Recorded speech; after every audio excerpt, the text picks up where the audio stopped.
Vibe coding is an odd name for it. It's certainly a name that piques interest, but also has some unrealistic expectations to it. So we'll get into that. We'll get into that. I think it's a cool name. I think it's definitely a thing, but it's not going to. There's pros and cons. There's pros and cons, and that's what we can get into today. And think like what I've learned massively over the last 6 to 9 months is the opportunity is wild. If you invest a bit of time in these tools and see what's possible. It's absolutely changing the trajectory of like enterprise DNA of what I am doing personally. It's incredible. There's a lot of fundamentals that I think are absolutely crucial to this that maybe are overlooked. Things like GitHub, backend, front end. Just manage. Like, there's a lot to manage. Like one of the ones that I've been sort of stumbling a little bit on and trying to get more across is emails, managing emails for your platform. So those are just some things that we can really dive into. I'll just show you what I've been doing, and we can go from there. So I've been using a tool quite extensively called Lovable, which I really like. There is a number out there though. It's an incredible market. It's super competitive now. Super competitive. If I just jump on here, there we go. Okay, cool. So I use this tool called Lovable, which I will showcase here. So there's a few though, and I actually have subscriptions to so many. I have subscriptions to Bolt, which is another one. So Bolt.new.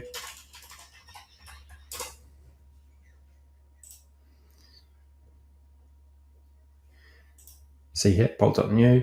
And this is also pretty good. So I have it connected up to my account. Then I also have V0. I also have IDEs like Windsurf and Cursor. I think I have another one as well. I tried out Google Firebase the other day, but that's honestly, I didn't think that was very good. I didn't rate it at all, actually. But I like Lovable just because of ease. Okay, so I've found this just incredibly easy to get a prototype going. I always hit a ceiling with Lovable. I do. I always hit a ceiling, and then I've been forced to sort of figure out like how to actually code and how to actually build quality apps. But just even building a prototype has been super valuable, because what I've been able to do is I've got developers in my team, and so I've been able to sort of set the vision quite quickly and easily, and then I've been able to hand that to my developers to sort of take it to the next level. And so that's instead of having them sort of have to figure everything out. I can do a lot of that. I can do a lot of that myself, right? And so that's valuable. That's really valuable compared to historically. I would just have to describe it, or I'd need to do some. I used to actually draw in my notebook and take photos of it and send to them. But now I can actually build really meaningful prototypes. And I'm not talking about 1 hour prototypes or 2 hour prototypes. I'm talking about like 20 hours, 40 hours, 50 hours of like really high quality prototypes. And I can then give it to them. I mean, that's not really that much when you think about the value you could generate from a high quality business application, right? And then I can then hand that to my developers, who can then take it to the next level. I think you can, like, if you actually learn how to code, or you learn not like code in the traditional sense, but you learn how to build high quality applications, you can actually get seriously far right now. I'll show you a couple of ones that I've been working on, right? So AI builders here. So this is a new community site. This is something I actually built last week. I built most of it on my iPad to begin with, and then I've come into my machine to sort of enhance it and improve it. And so this is a fully functioning community site, fully functioning. We had our AI builders community site traditionally, which was with this platform called Circle, and I didn't really like it. I didn't like one particular thing, but that I couldn't load up lots of images, but also I didn't like. I just couldn't customize it the way that I wanted to. Like, I wanted to, potentially build out banners for events that we might run. Maybe add like a a way to showcase your projects and just new and innovative ways that you could show things in this space, in this AI builder space. And so I just felt I needed to do my own custom thing. And so I could use it as a learning experience. And you'll see here the great thing about Lovable is that it's the connections, the integrations to key things in your app development are already there, right? One of them is Superbase. So Superbase is this backend database service, and the integrate they have been super smart in how they've integrated. Both Lovable have been smart and Superbase have been smart because I've become from nothing. I've been from nothing. If I just come here, I've become a huge Superbase user just because of the ease of the integration, right? So if I just come here, you'll see here I have all of these databases just sitting within Superbase because they're all these apps that I've started and I've started to build out, right? But they make the back end historically with app development notoriously difficult. You have to learn so much. You have to learn SQL. You need to know a whole lot of database fundamentals. I'm sort of lucky because I come from that Power BI background, data model background, so I already have a bit of that, and kind of know what's going on there. But they still make it so much easier within here, right? Like the AI actually writes all of your SQL for you. It builds the database for you based on what you're actually building within Lovable. So it gets the AI to think about, okay, what is the database that we want here for this particular application? And it actually builds it via its own SQL commands for you automatically, which is incredible, absolutely incredible. So if I just come here, you'll see here I come to AI builders. So we've got like a lot of action here. These are high because every time I do something like this, that is a call, like that is an action, right? That needs to be recorded here. So there's a lot going on, and there's going to be a lot going on in this application.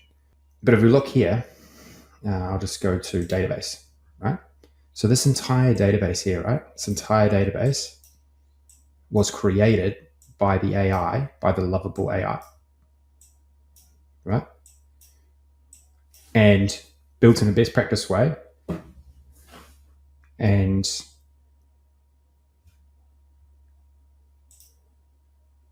really ready to go, right? And so historically, that just took so long. And also just like connecting to the front end, connecting the right tables to the front end. That from a coding perspective, a lot of learning had to be done there, a lot of trial and error, but it's very, very seamless within Lovable. Very, very seamless. Like that part of it is Lovable is not perfect, but that part of it is very, very, very strong. The other thing about Superbase, which is really good, is they have these things called edge functions. And this is actually a very smart way to manage AI API calls. That is something that historically didn't really know at all, right? I didn't really understand that. And this is a much smarter way, particularly if your app gets somewhat popular in a short space of time. This is a much smarter way to scale out, particularly AI API calls. And so this is sort of built right in there. Also, and also the AI just does it for you. It creates the edge function for you, which is just incredible. So, that integration is just so big, right? So big. Superbase, by the way, just got valued at $2 billion. And I would almost guarantee they probably weren't even worth $100 million a year ago. They are a rocket ship because of these integrations that they've created. Now, the other really high quality integration here is GitHub. This is the best integration that I've seen, actually, to get GitHub. So if you're not familiar with GitHub, you need to be familiar with GitHub. If you want to get into this sort of thing, this sort of work within like app development, vibe coding, you need to use GitHub. You need to get the basics of GitHub going, okay, like in your mind. So GitHub is just a way to store the files in your application, right? And so what Lovable does is it actually does that for you automatically, which is kind of crazy, right?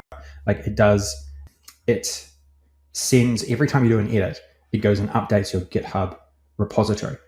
Now, one of the things that one of the other things that I've been doing lately, and what is really good in here, is you can also create branches very, very simply.